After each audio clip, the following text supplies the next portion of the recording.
What's a movie mistake you notice every single time you watch that movie? Today we're going to make a lot of film bros mad and talk about their favorite movie of all time, Interstellar. There's no denying Christopher Nolan is one of the greatest filmmakers of our time, but even his movies aren't immune to movie mistakes. Here's a few that I picked up on over the many times that I've watched this movie. In the beginning of the movie, as Cooper is loading into the truck with his kids right before the drone chase, if you look in the rear driver's side window, you will see a reflection of a boom mic and the boom operator's head. Busted. As Cooper and his kids are chasing that drone through their cornfields, you'll notice in a couple of the shots, the drone has a fin or antenna on top of it. And that's kind of weird because when they eventually bring it down next to the reservoir, that fin is mysteriously gone. I wonder what happened there. A little bit later in the movie, when Cooper takes his family to the baseball game and talking to Tom about farming, you'll notice Murph's lips are out of sync when she says this. You hate farming, Dad. You hate farming, Dad. Huh? Then, following that epic sandstorm scene, when Murphy and Cooper are analyzing the gravity patterns in her bedroom floor, Cooper throws a coin which lands at the base of one of those rows. And in the very next shot, that coin magically moves to the middle of the row. That's kind of strange.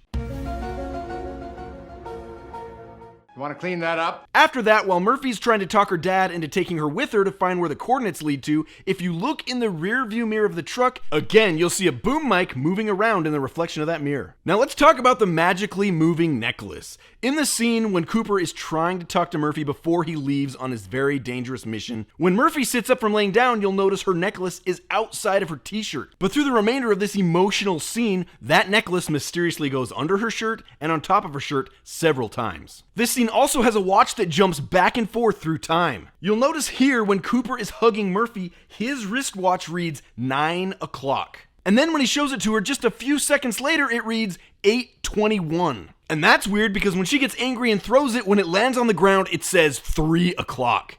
That's some serious time bending. Much later in the movie, we come to the deathbed of Professor Brand. And when Murphy is transmitting the message to Dr. Brand, she says, Dr. Brand, I'm sorry to tell you that your father died today. He had no pain. He was at peace. I'm very sorry for your loss. However, when Dr. Brand receives the message at the ship, it plays as, Dr. Brand, I'm sorry to tell you that your father died today. He had no pain. He was at peace.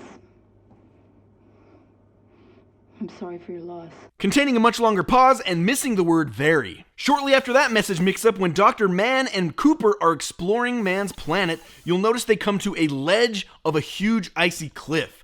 Dr. Mann pushes Cooper off the cliff, and they begin to fight. And that's a little weird considering only a few seconds later, we pull out to this very epic shot, but that cliff is mysteriously nowhere in sight. And finally, when Getty is at the house with Murph to check on Coop's lungs, he noticed Lewis coughing. When he asks her how long she's had her cough, How long have you had that cough? she replies, A while.